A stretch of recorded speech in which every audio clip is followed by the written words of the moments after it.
उद्धव ठाकरे यांच्या सभेपूर्वी ठाण्यात अज्ञात व्यक्तींनी काही वादग्रस्त बॅनर लावल्यानं तणावाचं वातावरण निर्माण झाले। या बॅनरवर घालील लोटांगण वंदीन चरण असं लिहून उद्धव ठाकरे यांचं व्यंगचित्र दर्शवण्यात आले।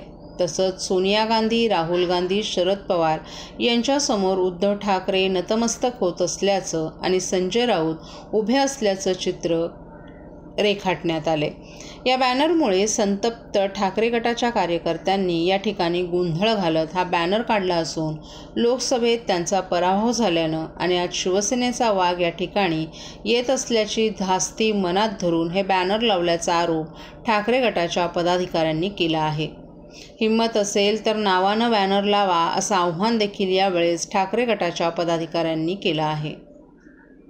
बॅनर ज्या उठवलेले आहेत तुम्ही जर पाहिलं तर लोकसभेमध्ये ज्या पद्धतीने महाराष्ट्रातील जनतेने त्यांचा पराभव केलेला आहे त्याची भीती त्यांच्या मनात आहे। आज आमचा वाघ म्हणजे आमचे पक्षप्रमुख उद्धवसाहेब ठाकरे आज स्वतः ठाण्यात येत आहे, त्याची धास्ती कुठे त्यांनी घेतलेली आहे। त्यामुळेच असे निनावी बॅनर लावायचं काम त्यांनी केलंय। हिम्मत होती तर नाव लिहायचं होतं। दुसरी गोष्ट, आज ज्या पद्धतीने हा बॅनर लावलेला आहे एक प्रकारे ठाण्यातील लोकांमधला जो सलोखा आहे तो बिघडवण्याचं काम यांच्याकडनं चालू आहे। यांना इकडे काहीतरी वेगळ्या प्रकारचं करायचं आहे, त्यामुळेच हा बॅनर लावला होता यांनी। माध्यमातून आम्हाला त्यांना एकच सांगायचं आहे, तुम्ही तुमच्या पद्धतीने राजकारण करा पण शांततेत करा। ठाण्यातल्या जनतेला त्रास देऊ नका। याच्यामुळे जे काय लफडे होतील याला जबाबदार तुम्ही असतील।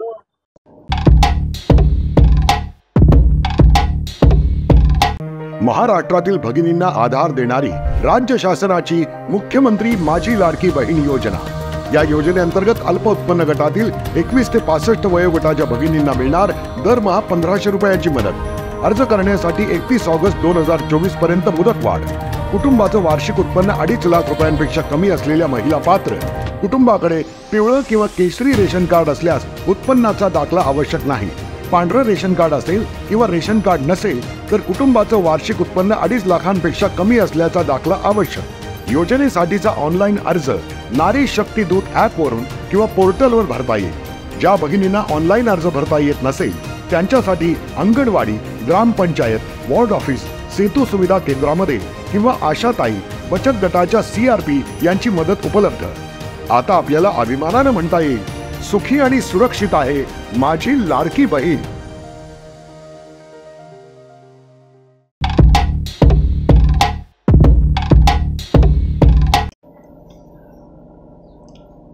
पंतप्रधान नरेंद्र मोदी यांच्या संकल्पनेतील हर घर तिरंगा अर्थात घरोघरी तिरंगा या अभियानाचं यंदाचं हे 3रं वर्ष असून या उत्सवात ठाणेकरांनी उत्स्फूर्तपणे सहभागी व्हावं। आपल्याकडील राष्ट्रध्वज 13 ते 15 ऑगस्ट या काळात घर, दुकानं, खाजगी आस्थापना यांच्यावर फडकवावा असं आवाहन ठाणे महापालिकेचे आयुक्त सौरभ राव यांनी केलं आहे। घरोघरी तिरंगा या अभियानाचा आरंभ 9 ऑगस्ट रोजी मुख्यमंत्री एकनाथ शिंदे यांच्या उपस्थितीत मुंबईतील ऑगस्ट क्रांती मैदान येथे पार पडला। या पार्श्वभूमीवर 15 ऑगस्टपर्यंत ठाणे महापालिका क्षेत्रातही विविध कार्यक्रमांचं आयोजन करण्यात येणार आहे। सरकारी कार्यालयांवर तिरंगी रोषणाई करण्यात येणार आहे। तसंच नागरिकांना सहजपणे राष्ट्रध्वज खरेदी करता यावेत यासाठी त्याची उपलब्धता राहील यावरही भर देण्यात येणार आहे। 9 ते 15 ऑगस्ट या काळात तिरंगा यात्रा, तिरंगा वाहन रॅली, तिरंगा मॅरेथॉन, देशभक्तीपर सांस्कृतिक कार्यक्रम आयोजित करण्यात येणार आहेत। तसंच स्वाक्षरी मोहिमेसाठी तिरंगा कॅनव्हास महत्त्वाच्या ठिकाणी उभारणं, नागरिकांनी तिरंगा सेल्फी वेबसाईटवर अपलोड करण्यास प्रोत्साहन देणं, स्वातंत्र्यसैनिक, शहीदांचे कुटुंबीय यांचा सन्मान करणारा तिरंगा ट्रिब्यूट कार्यक्रम आयोजित करणं याचाही यात समावेश आहे। बचत गट आणि उद्योजकांच्या मदतीनं तिरंगा मेळाव्याचंही आयोजन करण्यात येणार आहे। प्रत्येक कार्यक्रमाच्या ठिकाणी तिरंगा प्रतिज्ञाही घेण्यात येणार आहे। 13 ते 15 ऑगस्ट या काळात घर, दुकानं, खाजगी आस्थापना यावर राष्ट्रध्वज फडकावून जास्तीत जास्त नागरिकांना या अभियानात सहभागी व्हावं आणि गत 2 वर्षांप्रमाणेच या उपक्रमास सकारात्मक प्रतिसाद द्यावा असं आवाहन या निमित्तानं करण्यात आले।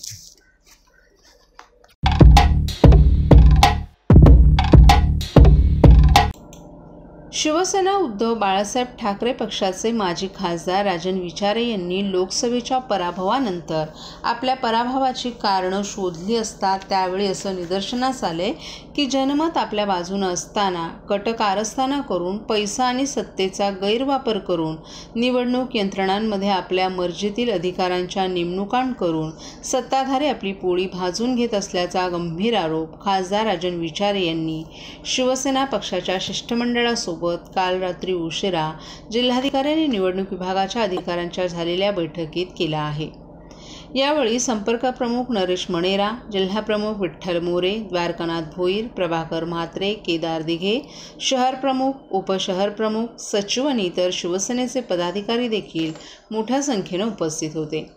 भारत निवडणूक आयोग वारंवार असं सांगतं की निवडणूक प्रक्रिया संपूर्ण पारदर्शक आहे, परंतु ही पारदर्शकता ठाणे लोकसभेच्या निवडणुकीत दिसून न आल्यानं ठाणे लोकसभेचे माजी खासदार राजन विचारे यांनी मुख्य निवडणूक आयुक्त, दिल्ली, मुख्य निवडणूक अधिकारी, महाराष्ट्र राज्य तसंच निवडणूक निर्णय अधिकारी ठाणे जिल्हाधिकाऱ्यांना 18/7/2024 आणि 19/7/2024 पत्राद्वारे लोकसभा निवडणूक प्रक्रियेतील झालेल्या अपारदर्शकता संदर्भात पुराव्यांसहित पत्र दिले, परंतु अद्यापही याचं लेखी उत्तर प्राप्त न झाल्यानं पुन्हा स्मरणपत्र देऊन पत्रात नमूद केलेल्या लोकसभा निवडणुकीतील वस्तुस्थितीचा खुलासा सादर करावा अशी मागणी पुन्हा केली होती।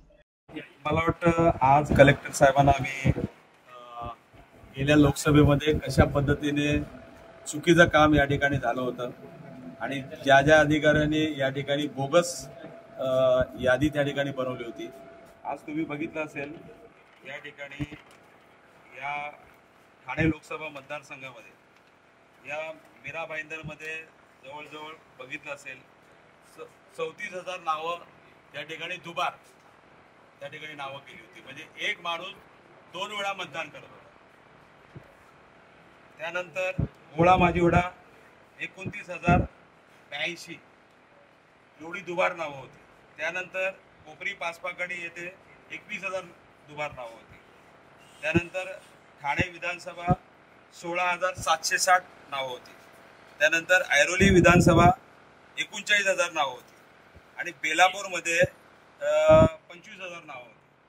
अशी टोटल मिळून 1,66,000 अशी या ठिकाणी दुबार नावं, जेणेकरून त्या मतदारांनी एका ठिकाणी मतदान करून दुसऱ्या यादीमध्ये जाऊन हे पुसून त्या ठिकाणी दुसऱ्यांदा जाऊन मतदान करा, अशा पद्धतीने या ठिकाणी बोगस दुबार नावं या ठिकाणी टाकली होती। त्याचबरोबर काही ठिकाणी मशीन ज्या होत्या ह्या 12 तास चालून सुद्धा त्या ठिकाणी 99% त्या मशीन्स बॅटरी त्याची दाखवत होते। 12 तास एखादा मशीन चालल्यानंतर, आणि यांच्या 17C मध्ये नोंद केलेली आहे, 17Cचा जो फॉर्म आहे त्याच्यामध्ये त्या ठिकाणी 99% त्या ठिकाणी दाखवत। त्यानंतर काही ठिकाणी ह्या मशीन्स 5:29 बंद केल्या। या 17Cच्या रेकॉर्डच्यामुळे आम्हाला या सर्व गोष्टी समजत आहेत, त्यांचाच रेकॉर्ड। आणि अशा पद्धतीने त्या ठिकाणी दुबार नावाच्या नावाखाली त्या ठिकाणी बोगस 1,66,910 एवढं मतदान त्या ठिकाणी लोकसभेला त्या ठिकाणी केलं होतं।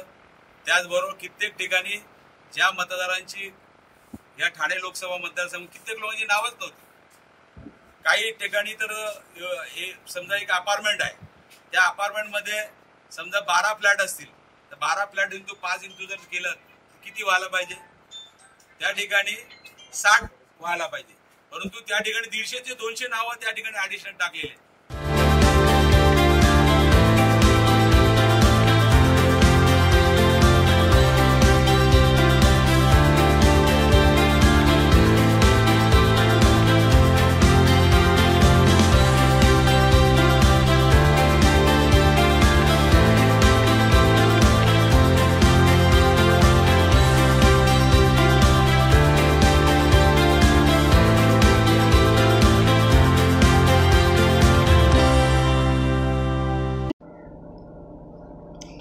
जागतिक आदिवासी दिनानिमित्त राज्याचे मुख्यमंत्री एकनाथ शिंदे यांनी ठाण्याच्या येऊर येथील आदिवासी पाड्यात हजेरी लावली। या ठिकाणी आदिवासी बांधवांनी आदिवासी संगीतावर मुख्यमंत्र्यांचं स्वागत केलं। यावेळी आदिवासी बांधवांना धान्य आणि जीवनावश्यक वस्तूंचंही वाटप करण्यात आलं। याच वेळेस आदिवासी मुलांनी आदिवासी नृत्य प्रकार सादर केले, तर आदिवासी महिलांनी मुख्यमंत्री एकनाथ शिंदे यांना राख्या बांधल्या। दरम्यान अनेक आदिवासी भगिनींनी मुख्यमंत्र्यांसोबत सेल्फी घेतला। ते पाहून मुख्यमंत्र्यांनी आदिवासी भगिनींसोबत स्वतःच सेल्फी घेतला। आपण आदिवासी आश्रमशाळांना भेट देणार असून त्यांच्यासोबत जेवण करणार आहोत, मात्र ही भेट अचानक देणार असल्यानं याची नोंद सर्वांनी घ्यावी, अशी घोषणा यावेळी मुख्यमंत्री एकनाथ शिंदे यांनी केली।